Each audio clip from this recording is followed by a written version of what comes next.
नमस्कार दोस्तों, स्वागत है आप सभी लोगों का।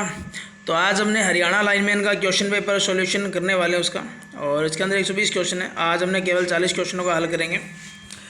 तो आइए देखते हैं पहला क्वेश्चन क्या दिया गया इसके अंदर।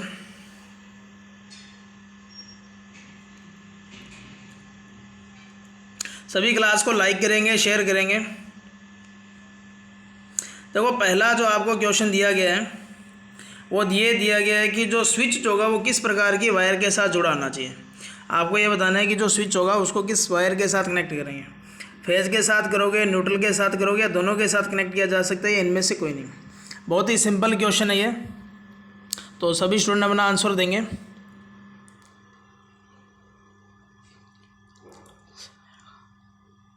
तो आपको पता है कि जो फेज जो होगा और स्विच जो होगा वो हमेशा फेज के साथ लगाना चाहिए सुरक्षा की दृष्टिकोण से। और इसके अलावा अगर मैं बात करूं फ्यूज की, तो वो भी किस में लगना चाहिए? फेज के अंदर। अगला क्वेश्चन है कि जो बिजली की जो आग होती है उसको बुझाना है, मतलब उसको आपको क्या करना है?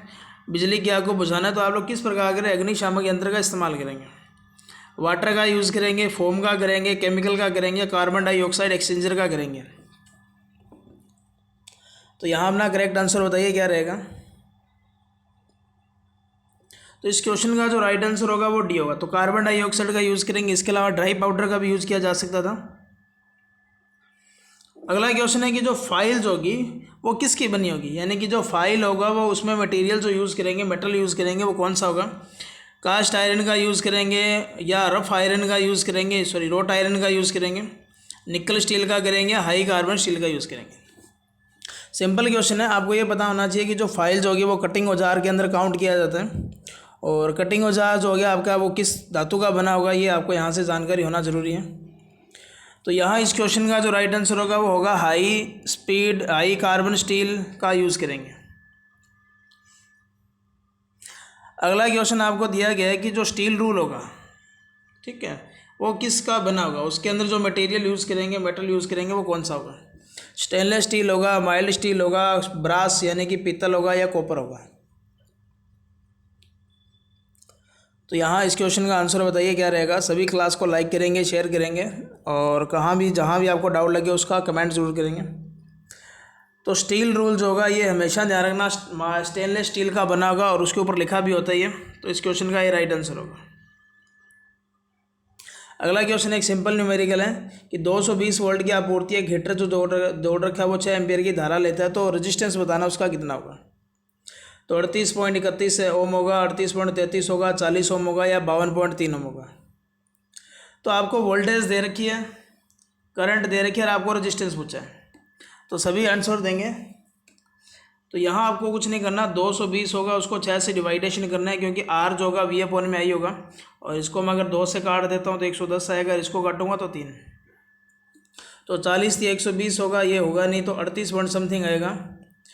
तो 38 पॉइंट समथिंग देखते हैं। तो 3 तिया 9, ठीक है। तो 3 पर जाएगा, फिर बचेगा 9, 3 तिया 9 बचेगा, फिर आएगा अपने पास 20। तो 6 तिया कितना हो जाएगा? तो यहाँ इसको मैं कैलकुलेट करके बताता हूँ। तो 110 को आपको 3 से डिवाइडेशन करना है। तो यहाँ अगर मैं कैलकुलेशन करूँ तो 3 तिया कितना आएगा? 9 आएगा। तो पीछे बचेगा 2, और फिर आएगा 3 दूनी 6, ठीक है। तो 3 दूनी 6 करूँगा तो 6 तिया 18 हो जाएगा, 6 तिया 18, तो 36 पॉइंट समथिंग आएगा। तो जो ऑप्शन में इसमें नहीं दे रखा। तो 220 को अगर मैं 6 से डिवाइड करूँगा तो 220 का आधा जो होगा 110 होगा, और 6 का आधा कितना होगा? 3 होगा। तो 110 को अगर मैं 3 से डिवाइड करूँगा तो ये 36 पॉइंट समथिंग आएगा, 6 तिया 18 बनेगा। तो ये 36 पॉइंट समथिंग आएगा, जो इसमें ऑप्शन नहीं दे रखा। अगला क्वेश्चन देखिए। आपको ये पूछ लिया कि इलेक्ट्रिकल क्वांटिटीज होगी, यानी कि विद्युत मात्रा जिसको आवेश कहा जाता है, उसकी यूनिट कौन सी होगी? तो न्यूटन होगा, कूलाम होगा, वोल्ट होगा, या फेरेड होगा?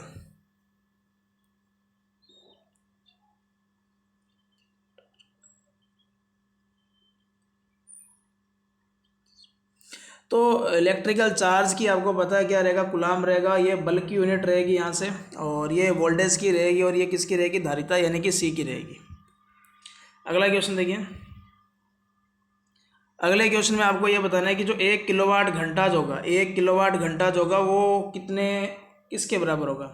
1 kWh आपको बताना है। 1000 वाट घंटा के बराबर होगा 100 वाट घंटा के बराबर होगा या 10 वाट घंटा के बराबर होगा 1 किलो वाट आवर। तो आप लोग इस क्वेश्चन का जो आंसर होगा वो क्वेश्चन के अकॉर्डिंग भी दिया जा सकता है।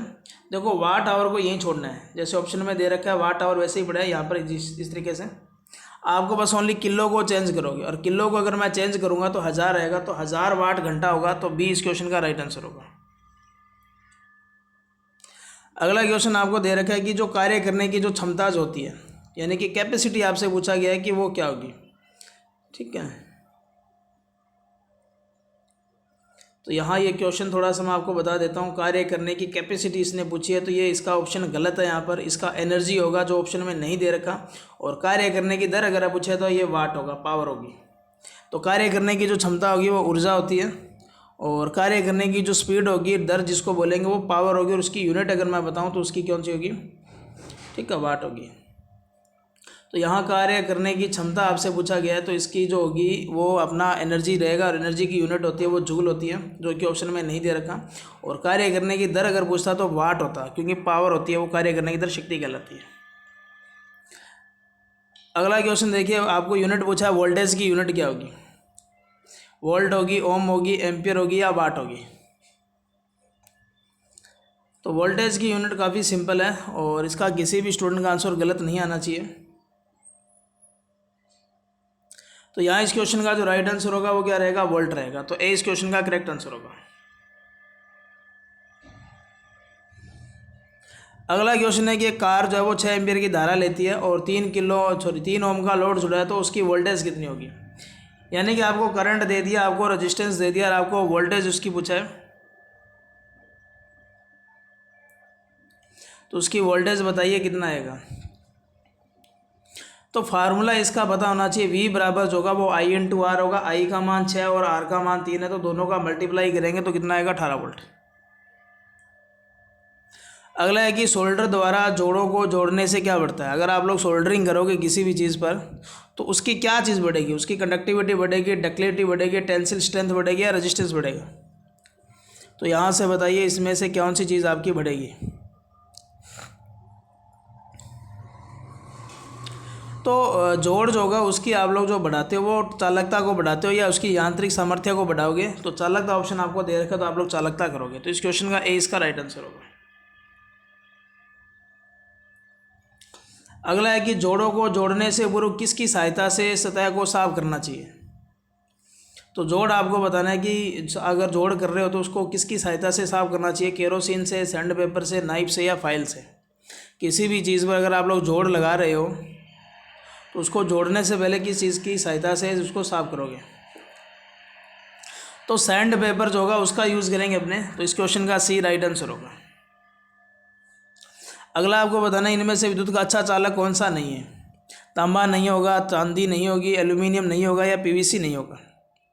विद्युत का अच्छा चालक कौन सा नहीं है, मतलब आपको कुचालक पूछा गया है, तो बता दीजिए इस क्वेश्चन का राइट आंसर क्या होगा। तो इसका राइट आंसर होगा वो पीवीसी होगा। पीवीसी का पूरा नाम पॉलीविनाइल क्लोराइड होगा, और इसका ज़्यादातर आप लोग देखते हो पीवीसी की टेप भी आती है, पीवीसी की स्लीव भी आती है, पीवीसी की कंड्यूट पाइपें भी आती है। तो सबसे ज़्यादा जो कुचालक के अंदर यूज़ किया जाता है वो पीवीसी ही किया जाता है।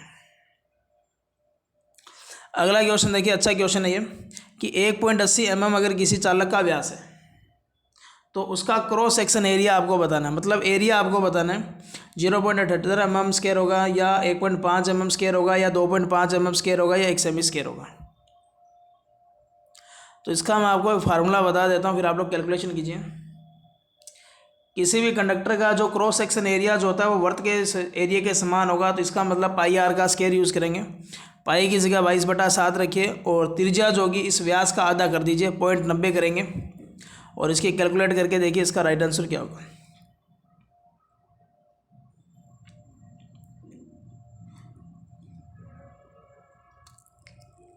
तो यहाँ इसका 2.5 mm स्क्वायर जो होगा वो राइट आंसर होगा। अगला क्वेश्चन आपको दे रखे कि जो मोटर का कनेक्शन करेंगे तो उसमें किस प्रकार के टेप का यूज़ करेंगे। पीवीसी का करोगे, रबड़ की करोगे, प्लास्टिक का करोगे या कैम्ब्रिक वार्निश का करोगे। मोटर जो होगी उसके कनेक्शन अगर आप लोग करोगे तो उसमें जो टैप यूज़ करोगे वो किस प्रकार की टैप का यूज़ करेंगे, पीवीसी का करोगे, रबड़ का करोगे, प्लास्टिक का करोगे या वार्निश कैम्ब्रिक का करोगे। देखो यहाँ वार्निश कैम्ब्रिक इसका राइट आंसर होगा। और इसका दूसरा नाम अगर आपसे पूछ ले कभी एग्जाम के अंदर तो एम्पायर टेप इसका दूसरा नाम होता है। अगला क्वेश्चन आपके फ्यूज से है, दोनों क्वेश्चन और सिंपल क्वेश्चन है दोनों ही। पहला दे रखा है कि जो फ्यूज होगा वो विद्युत धारा के किस सिद्धांत पर काम करेगा, मतलब उसका प्रभाव आपसे पूछा गया है। हीटिंग पर करेगा, केमिकल पर करेगा, मैग्नेटिक पर करेगा, उपरोक्त सभी पर करेगा।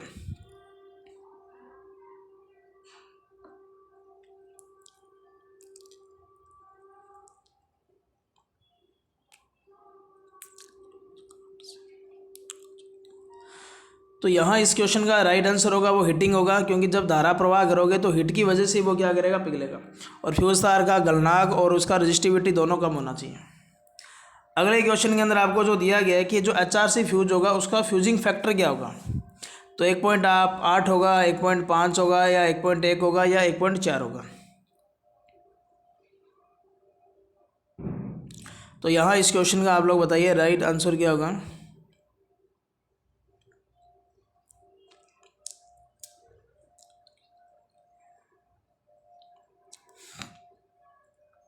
तो आपको पता है कि जो फ्यूजिंग फैक्टर होगा उसका जो मान जो होगा वो HRC फ्यूज के लिए 1.1 होगा। इसके अलावा अगर रीवायरेबल होगा तो 1.4 करोगे।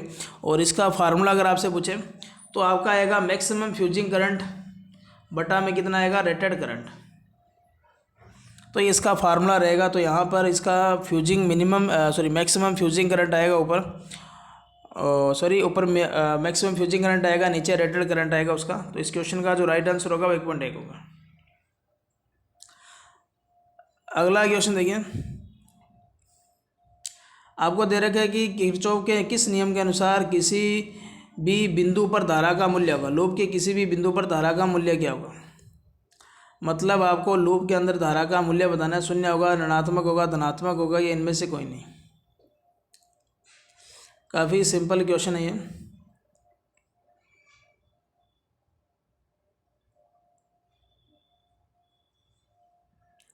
तो देखो आपको पता है कि धाराओं का बीजगणितीय योग क्या होगा, 0 होगा। तो इस क्वेश्चन का ये राइट आंसर होगा। अगला क्वेश्चन देखिए कि विद्युत वाहक बल का चिन्ह के निर्धारण के लिए गिरते विभव का मूल्य क्या होना चाहिए। मतलब जब आप लोग किसी भी सर्किट के अंदर अगर आप लोग प्लस माइनस लिखोगे वोल्टेज ड्रॉप के साथ, वो धारा की दिशा के अकॉर्डिंग लिया जाता है, ये थोड़ा सा ध्यान रखेंगे। अब आपको ये बताना है कि गिरते विभव के साथ मूल्य क्या होना चाहिए, पॉजिटिव लोगे, नेगेटिव लोगे, क्या लोगे। जब आप लोग किरचॉफ के वोल्टेज नियम से समीकरणों को हल करोगे तो वहाँ प्लस का और माइनस का जो चिन्ह यूज़ करोगे वो चिन्ह आपको बताना है कि अगर गिरते विभव की ओर जा रहे हो तो क्या होगा। गिरते विभव का मतलब ये होगा आप लोग धारा के उच्च विभव से निम्न विभव की ओर जा रहे हो और धारा की दिशा में जाओगे, तो उस कंडीशन के अंदर आपको I/R का जो मल्टीप्लाई लेना है वो नेगेटिव लेना है। तो इसका एक क्वेश्चन राइट आंसर होगा। अगला क्वेश्चन है कि जो किरचॉफ का जो नियम है वो किससे संबंध रखता है। पहला दे रखा धारा से करेगा, या शक्ति से करेगा, वोल्टेज से करेगा, या शक्ति और धारा और वोल्टेज दोनों से करेगा।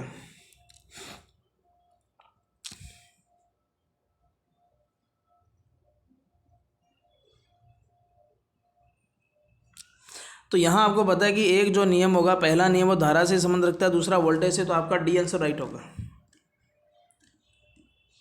अगला क्वेश्चन है कि इनमें से आपको बताना है किसकी डाई इलेक्ट्रिक स्ट्रेंथ जो होगी वो सबसे ज़्यादा होगी।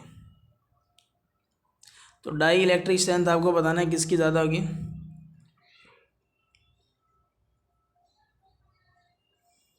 काफ़ी अच्छा क्वेश्चन है ये।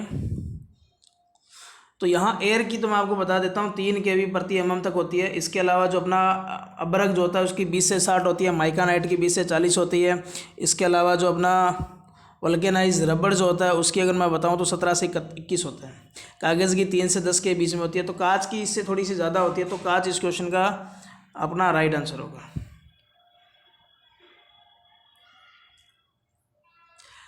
अगला क्वेश्चन देखिए कि डाई इलेक्ट्रिक स्ट्रेंथ आपकी यूनिट बताना है। डाई इलेक्ट्रिक स्ट्रेंथ होगी, उसकी यूनिट क्या होगी।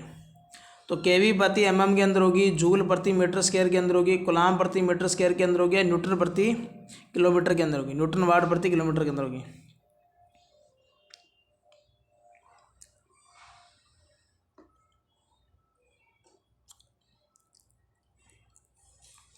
तो डाई इलेक्ट्रिक स्ट्रेंथ का जो यूनिट ली जाती है वो केवी प्रति एमएम के अंदर ली जाती है। तो ए इस क्वेश्चन का राइट आंसर होगा। मतलब 1 मिलीमीटर मोटी परत होगी वो कितनी वोल्टेज का बिना ब्रेक हुए सहन कर सकती है। अगला क्वेश्चन है कि जो डाई इलेक्ट्रिक स्ट्रेंथ होगी किसी भी मटेरियल की वो किस बात पर डिपेंड करेगी। तो उसकी थिकनेस पर करेगी, मोटाई पर करेगी, उसकी नमी पर करेगी, टेम्परेचर पर करेगी, सभी बातों पर डिपेंड करेगी। तो बताइए डाई इलेक्ट्रिक स्ट्रेंथ होगा वो किस बात पर डिपेंड करेगी।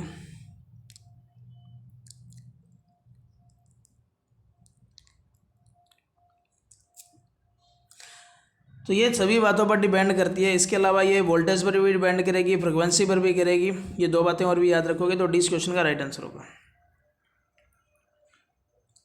अगला क्वेश्चन है कि जो हीटर होता है अपने घरों में, बल्ब होगा, इसके अलावा गीजर्स होगा, वो विद्युत धारा के किस सिद्धांत पर काम करेंगे।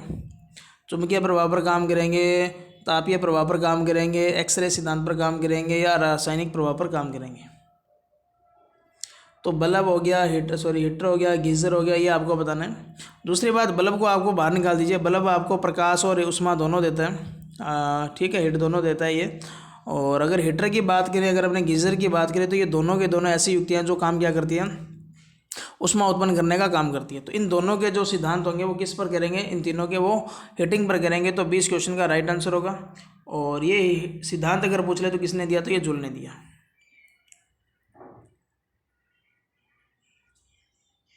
अगले क्वेश्चन में है कि जो धनात्मक प्लेट होगी, जो होगी लेड एसिड के अंदर, यहाँ उसमें नहीं दे रखा बैटरी कौन सी है, लेकिन ऑप्शन के हिसाब से बैटरी ही पूछा है आपसे। तो पॉजिटिव प्लेट आपको बताना है, उसमें मटेरियल कौन सा होगा। लेड पेरोक्साइड का होगा, स्पंजी लेड का होगा, या इलेक्ट्रोलाइट होगा, या अप्रोक्स भी होगी।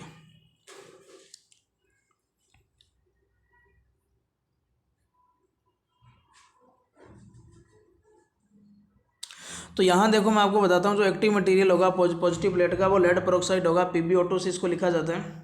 और जो नेगेटिव मटेरियल होगा वो अपना लेड स्पंजी लेड होगा। अगला क्वेश्चन देखिए। अगले क्वेश्चन में आपको दिया गया है कि जो लेड एसिड बैटरी होगी उसमें धनात्मक प्लेटों की संख्या क्या होगी। ऋणात्मक प्लेटों से कम होती है, ऋणात्मक प्लेटों से ज़्यादा होगी, या बराबर होगी, इनमें से कोई नहीं। तो क्वेश्चन को आपको पूछना है, पॉजिटिव प्लेटों की संख्या आपको बताना है।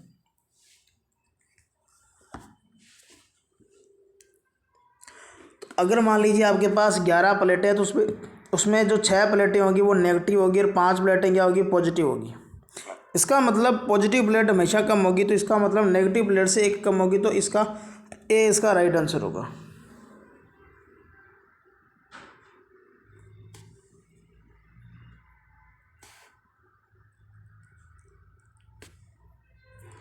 अगला क्वेश्चन है कि आपको दिया गया कि जो हैंड फाइल्स होगी उसको normally hand file is taper कहाँ की जाती है। चौड़ाई में करेंगे, गहराई में करेंगे, लंबाई में करेंगे, या इनमें से सभी में करेंगे। हैंड फाइल के मैं बता देता हूँ। हैंड फाइल के अंदर जो 3 सतह जो होती है, और उस पर तो ये होती है, एक साइड ऐसी होती है जहाँ उसमें जो एंगल जो होता है, जैसे आपने देखी होगी लाइनिंग से बनी होती है, दांते बने होते हैं, वो नहीं होते।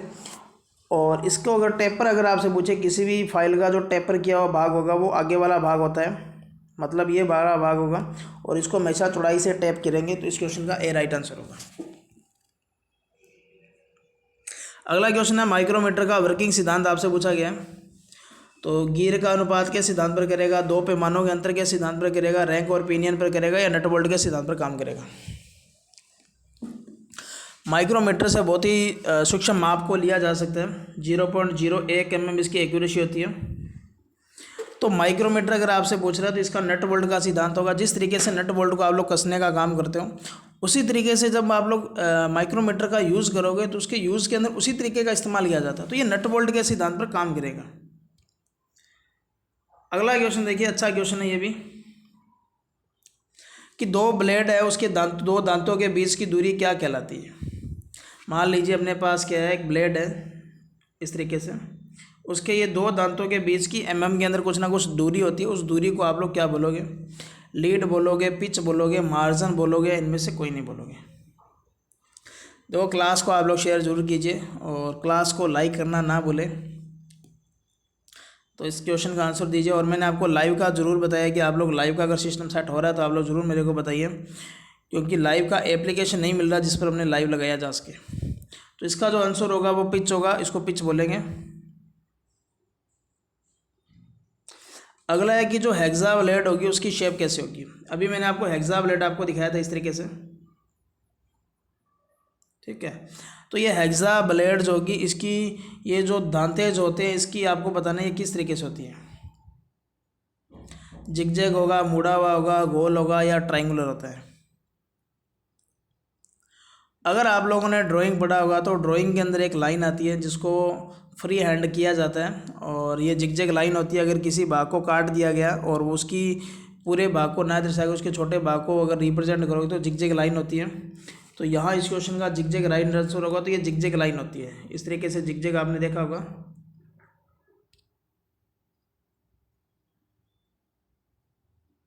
इस तरीके से अलग अलग तरीके से लिया जाता है। अगला क्वेश्चन है कि अगर किसी धातु की लंबाई को बढ़ाने के लिए हैमर का इस्तेमाल करेंगे, रिवेटिंग हैमर का यूज़ करोगे, गियरिंग का करोगे, स्ट्रेचिंग का करोगे या स्मूथिंग हैमर का यूज़ करोगे।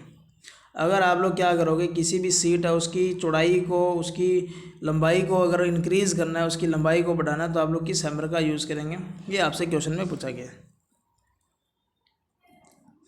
देखो यहाँ मैं आपको बता देता हूँ, इसका जो आंसर होगा वो स्ट्रेचिंग हैमर होगा। स्ट्रेच का मतलब ही ध्यान रखना क्या होता है, खींचना होता है। अगला क्वेश्चन देखो, काफ़ी सिंपल क्वेश्चन है और ये क्वेश्चन आपका ऐसा पिछली क्लास जो थी उसमें मोटाई पूछा था और यहाँ जो आपसे पूछा गया लंबाई पूछा गया कि जो पीवीसी पाइप आप लोग घरों में वायरिंग के टाइम यूज़ करते हो तो उसकी जो मानक लंबाई जो होती है यानी कि स्टैंडर्ड जो लेंथ होती है वो क्या आती है। 5 मीटर होगी, 4.5 मीटर होगी, 4 मीटर होगी या 3 मीटर होगी। तो पीवीसी पाइप की जो स्टैंडर्ड जो लेंथ होती है वो 3 मीटर यानी कि लगभग 10 फुट होती है। ये थोड़ा सा ध्यान रखेंगे, ठीक है। अगर आपको फुट में भी पूछा जाए तो 10 फुट होगा। अगला आपसे क्वेश्चन पूछा गया है, जो केमिकल उद्योग जो होते हैं, केमिकल इंडस्ट्री हो जाए जहाँ अम्ल और क्षार का अलग अलग तरीके से यूज़ किया जाता है, तो वहाँ किस प्रकार की केबलों का प्रयोग किया जाना चाहिए। सीटीएस का किया जाना चाहिए, पीवीएस का या लेड सीथड़ का या ट्रोपाड्योर का किया जाना चाहिए।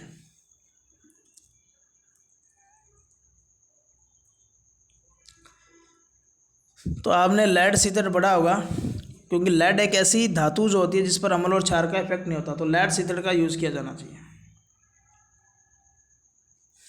अगला क्वेश्चन है कि जो 2 वाटमीटर विधि जो होगी उसके अंदर आप लोग पावर फैक्टर का मेजरमेंट करोगे तो किस विधि से करोगे या कोई इस फार्मूले से क्या कर सकते हो।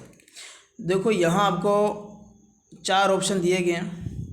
यहाँ से इन फार्मूलों से आप लोग पावर फैक्टर नहीं निकाल पाओगे। यहाँ से डायरेक्ट आपको जो मिलेगा वो केवल कलांतर मिलेगा, जो इसका राइट आंसर है। पावर फैक्टर का फिर कोर्स लेना पड़ेगा अपने को। काफ़ी अच्छा क्वेश्चन है और ये 2017 का जो एग्ज़ाम हुआ था डीएमआरसी में उसमें भी ये क्वेश्चन पूछा गया था। तो इस क्वेश्चन का जो राइट आंसर होगा वो डी होगा। तो यहाँ से आप लोग जो केवल निकाल सकते हो वो केवल कलांतर निकाल सकते हो, न कि इसका पावर फैक्टर डायरेक्ट। तो ये क्वेश्चन में थोड़ा सा गड़बड़ भी है। अगला दे रखे है कि जो कंड्यूट वायरिंग के अंदर जो 2 सैंडल यूज़ करेंगे उनके बीच की अधिकतम दूरी क्या हो सकती है। देखो यहाँ 2 तरीके से सवाल पूछा जाता है। एक तो जंक्शन बॉक्स के बाद लगेगा और उसके बाद जो लगेंगे उनके हिसाब से। अगर ये जंक्शन बॉक्स के बाद लग रहा है तो उसका 30 सेमी होगा और उसके बाद अगर जो लग रहा है, जैसे मान लेते हैं जंक्शन बॉक्स है, यहाँ आपने कोई सैंडल यूज़ किया तो इसकी जो दूरी होगी 30 होगी, लेकिन आगे वाले जो 2 होंगे इनके बीच की जो दूरी होगी वो 60 सेंटीमीटर अधिकतम हो सकती है। अगला क्वेश्चन है कि जो नियम नंबर 49 है उसके हिसाब से अगर अधिकतम लीकेज करंट आपसे पूछ रहा है तो उसका मान क्या होगा। 1/3000 होगा, 1/5000, 1/7000 या इनमें से कोई नहीं। तो बताइए यहाँ से इस क्वेश्चन का राइट आंसर क्या होगा। तो 49 नंबर वीडियो कहता है कि जो अगर लीकेज करंट जो होगी वो अगर फुल लोड का 1/5000 यानी कि 0.2 मिली एम्पियर अगर लीकेज करंट हो रहा है तो इस लीकेज को रोकने के लिए आपको ELCB का यूज़ करना चाहिए। इसके अलावा अगर ऐसा नहीं हो पाता तो 48 घंटों के अंदर उसका जो इलेक्ट्रिसिटी का जो कनेक्शन है उसको हटा देना चाहिए, उसका कनेक्शन कटवा देना चाहिए या उसका काट देना चाहिए। तो 37 नंबर क्वेश्चन को देखिए। ट्रांसफार्मर जो होगा उसका एक ब्रीदर होता है, आपने देखा होगा, और उस ब्रीदर के अंदर एक केमिकल का यूज़ करेंगे। वो केमिकल ही आपसे पूछा गया है जो नमी सोखने का काम करेगा, वो कौन सा होगा। तो देखो ये क्वेश्चन तो ऐसा है जो आपको सभी को आता होगा। सोडियम क्लोराइड होगा, सोडियम सिलिकेट होगा, सिलिका जेल होगा या कॉपर सल्फेट होगा। इसके अलावा आपको इसका जो राइट आंसर होगा सिलिका जेल होगा, सबको मालूम होगा, किसी भी स्टूडेंट का आंसर गलत नहीं होगा। दूसरा मैं आपको बता देता हूँ, सिलिका जेली जब शुष्क होगी तो उसका नीला रंग होगा, और अगर वो नमी सोख नहीं तो हल्का गुलाबी या सफ़ेद होगा। तो ये कई किताबों में डाउट है, लेकिन प्रैक्टिकली देखा आप लोग देखोगे तो इसका नीला ही होगा। अगला क्वेश्चन है कि कौन सी वायरिंग आग और जोखिमों से जो होती है वो सुरक्षित होती है। बहुत ही अच्छा मज़ेदार क्वेश्चन है, बताइए इस क्वेश्चन का राइट आंसर क्या होगा। कंड्यूट होगा, क्लीट होगा, कैसिंग कैपिंग होगा, CTS या TRS होगा।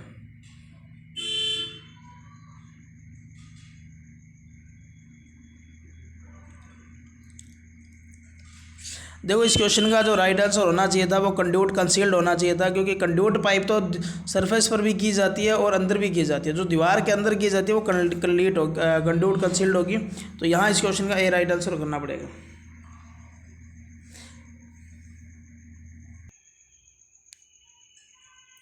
अगले दो क्वेश्चन देखिए ट्रांसफार्मर के, कि आपको पूछा गया कि जो स्कॉट कनेक्शन के अंदर जो टेस्ट ट्रांसफार्मर टैपिंग करेगा।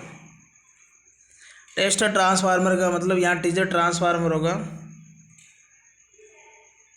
तो उसके अंदर टैपिंग क्या होगी, 60% होगी, 86 होगी, 70 होगी या 80-50% होगी। तो इसका डायग्राम बनाता हूँ मैं। तो यहाँ इसके अंदर अगर हमने बात करें तो ये 3 फेज़ को 2 फेज़ों में तोड़ने का काम करेगा। यहाँ इस तरीके से 3 फेज़ निकलेंगे। ये होगा इसका टीजर ट्रांसफार्मर होगा। इसके अंदर अगर 100 टर्न है तो इसके अंदर 86 रखे जाते हैं। और ये जो आपको यहाँ जो दिखाई दे रहा है ये वाला पार्ट, ये एकदम जो मेन ट्रांसफार्मर होता है इसके सेंटर से निकाला जाता है, ठीक है। उसके अलावा इसके अंदर एक न्यूट्रल पॉइंट होता है जो उस वाइंडिंग को 2:1 में डिवाइडेशन करेगा, 3 फेज़ को 2 फेज़ में तोड़ने का काम करेगा। अब आपसे ये जो क्वेश्चन में पूछा गया है कि स्कॉट कनेक्शन के अंदर टैपिंग होगी, ठीक है। तो यहाँ टैपिंग जो होगी इसके 86% होगी। 86% का मतलब उसमें टर्नों की संख्या पूछेगी आपसे। अगर ये क्वेश्चन में ऐसे होता है कि ये मेन ट्रांसफार्मर से टैपिंग कितनी प्राप्त करेगा तो 50% करते हैं। अगला है कि ट्रांसफार्मर होगा उसमें कौन सी हानियाँ स्थायी होती हैं। लोहा हानियाँ होगी, तांबा होगी, दोनों होगी, इनमें से कोई नहीं। बहुत ही सिंपल क्वेश्चन है। तो ये आज का लास्ट क्वेश्चन है। क्लास कैसी लगी सभी कमेंट करके जाएंगे और क्लास को शेयर जरूर करेंगे। और जैसा ही लाइव का सिस्टम अगर होगा तो आपकी लाइव क्लासेज ज़रूर लगाई जाएगी, क्वेश्चन करवाए जाएंगे। जैसे ही वैकेंसी आएगी तो आपकी जो क्लासें अभी बंद कर रखी है वो भी क्लासें जरूर स्टार्ट की जाएंगी। तो इसका राइट आंसर क्या होगा, लो हानियाँ होगी। इसके अलावा इनमें कौन सी हानियाँ नहीं होती तो घर्षण हानियाँ आपका राइट आंसर होगा। तो इसके आगे के क्वेश्चन हमने कल करेंगे। क्लास मिलते हैं कल। धन्यवाद। जय हिंद जय भारत। क्लास को सभी स्टूडेंट शेयर जरूर करके जाएंगे। तो जय हिंद जय भारत।